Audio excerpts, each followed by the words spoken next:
Tung tung tung tung tung tung tung tung tung sahur versus Pierre Simon Marquis de Laplace.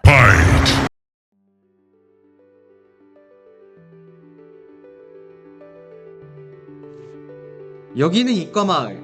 이과들만 살지만 뭔가 이상한 마을이에요. 업적이 많아질수록 이과마을의 이과생들만 고통을 받기 때문에 유명한 과학자가 아니면 공식을 많이 못 만들게 해요. 이 마을에서는 공식을 너무 많이 만드는 게 불법행위이죠. 그래서 이과마을 장로들은 이과생들을 지키기 위해 만들어진 공식들을 명부로 작성하기로 했어요. 그런데 갑자기 지나가는 수학자 1이 미친듯이 많은 공식을 만들어요. 이것 때문에 이과생들이 너무 고통을 받으니까 이과마을 경찰들이 출동해서 수사를 하게 됩니다. 결국 범인인 지나가는 수학자 1을 검거하여 특수폭행죄로 체포를 하게 되는데요. 그런데 이 사람 이름을 들어보니 다들 어디서 한 번쯤은 들어봤을 법한 이름이네요. 바로 라플라스였습니다. 라플라스가 처벌을 면제받기 위해선 자신이 이과생들에게 고통을 줄 만큼 위대한 수학자라는 사실을 증명해야 됐어요. 그럼 저희 한번 이과마을의 경찰이 되어 지나가는 수학자 1이라고 부르기엔 아까운 라플라스의 인생에 대해서 알아볼까요?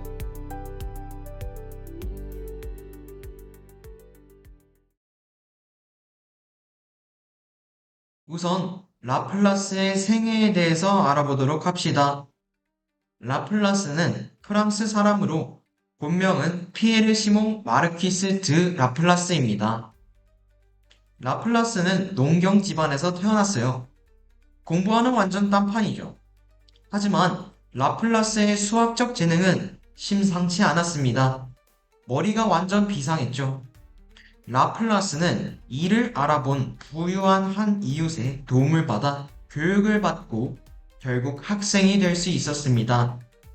제대로 교육을 받은 것도 아닌데 1765년 그는 16세의 나이로 당시 노르망디 최고의 대학이라 불리는 캄 대학에 입학하게 되어 정말 말이 안 되죠? 심지어 1766년부터 1769년 동안 학회지를 몇 편 출판했는데 이것은 20살이 채 되기도 전에 유명한 수학자들과 교류했다는 증거가 되는 거예요. 정말 말이 안 되죠? 단순히 라플라스는 촌동네에서 재능을 썩힐 수 없었던 사람인 거예요.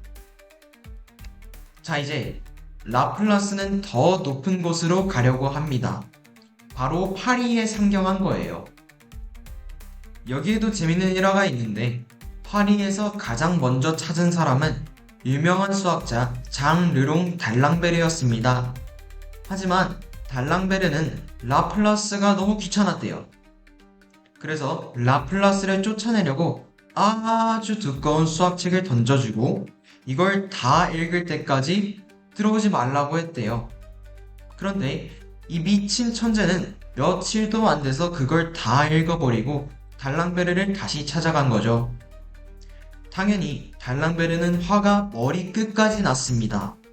천재의 위력을 아직 몰랐던 달랑베르는 라플라스가 책을 제대로 읽지 않은 줄 알았던 것이죠. 그런데 라플라스에게 질문 몇 개를 던져보니 이 친구가 책을 완벽히 다 읽은 거예요.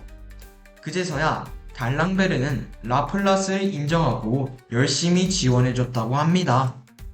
이후 라플라스는 달랑베르의 소개를 받아 파리 군관학교에서 교편을 잡고 1773년 프랑스 과학 아카데미의 회원이 되며 행복한 결혼 생활까지도 즐기게 됩니다.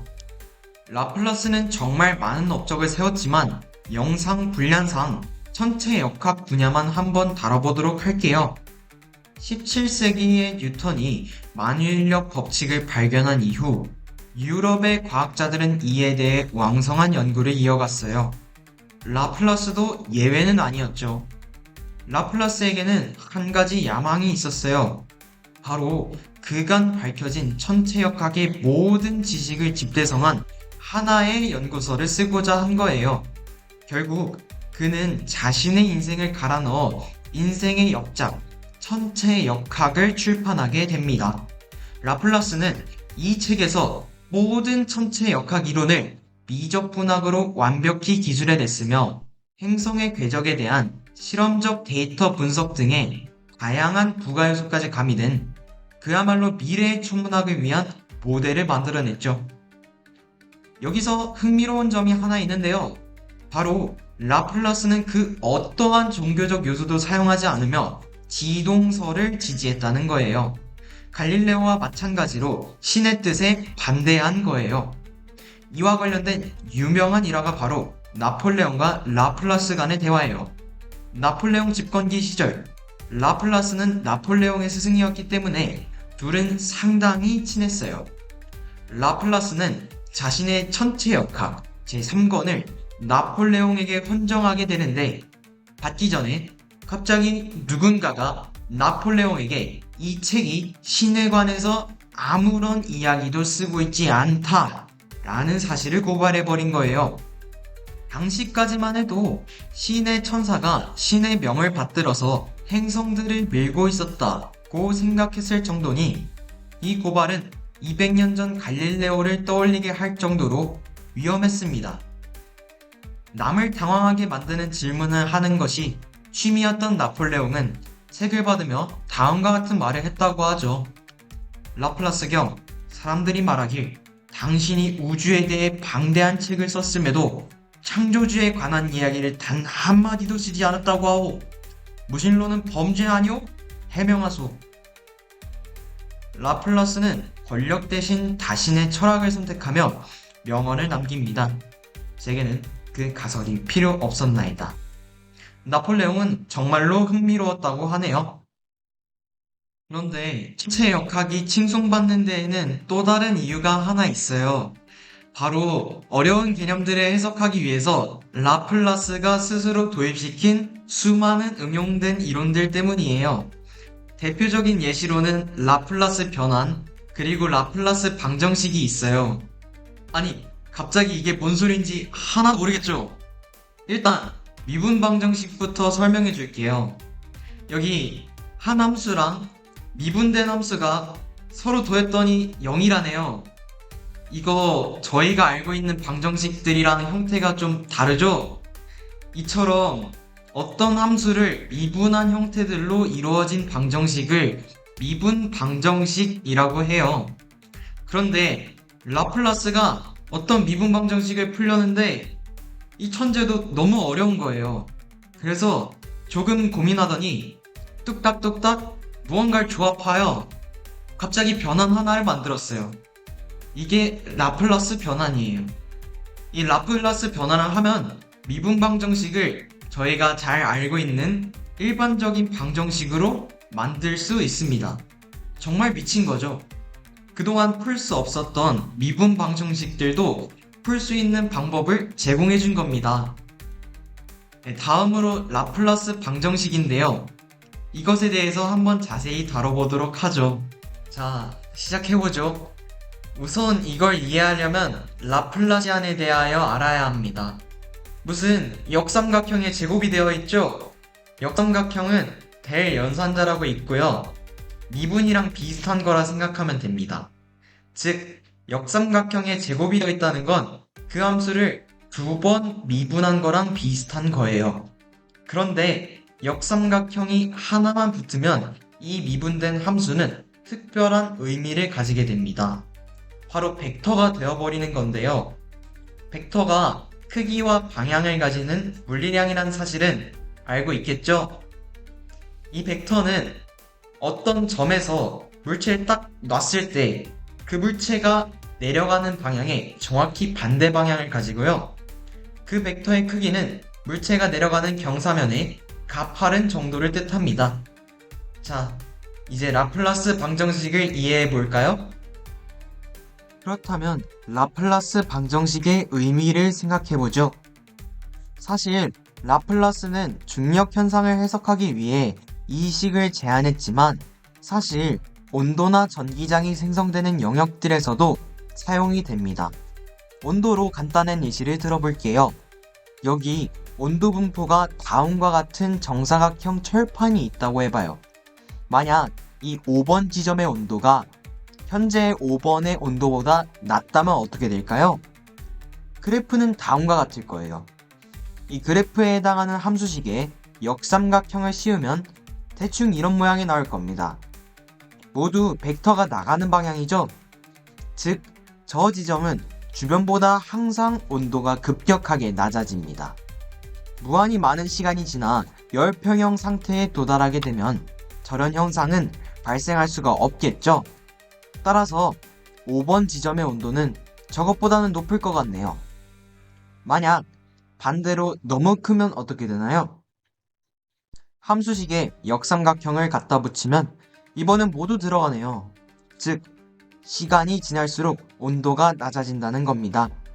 결국 이 과정이 반복되다 보면 5번 지점의 온도는 주위를 둘러싼 점들의 온도의 평균이 될 거예요. 이것을 나타내는 것이 결국 라플라스 방정식인 거죠. 함수식의 역삼각형을 씌운 것이 다시 평형을 이루니까 역삼각형을 한 번 더 씌웠을 때 0이 되어야 된다는 원리입니다. 조금 어렵죠? 괜찮습니다. 원래 어려운 거니까요.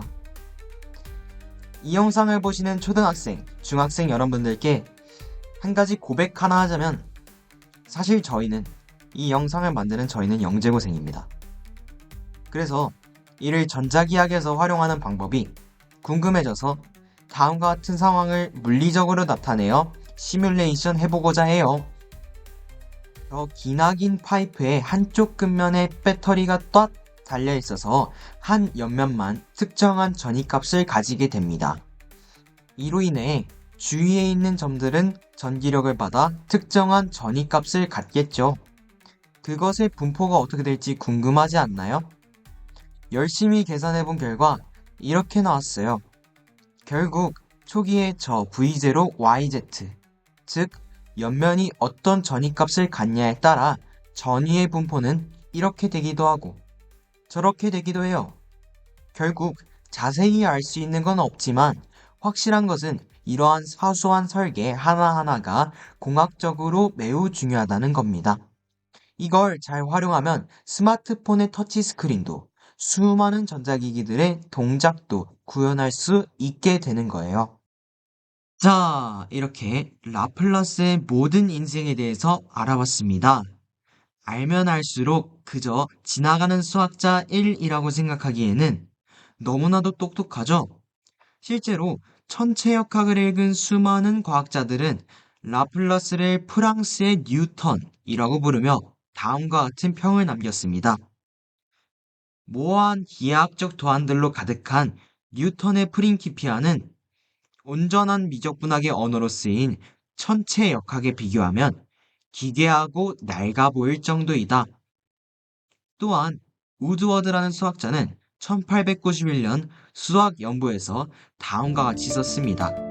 수학과 물리학의 발전에 있어 가장 중요한 두 가지 책을 추천하라면 나는 의심할 여지 없이 뉴턴의 프린키피아와 라플라스의 천체역학을 추천할 것이다. 역사적이고 철학적인 측면에서 이 저술들은 다른 모든 저술들을 능가한다. 정말 라플라스에 대하여 조사하면 조사할수록 이 사람의 천재성에 수도 없이 놀라곤 하는데요.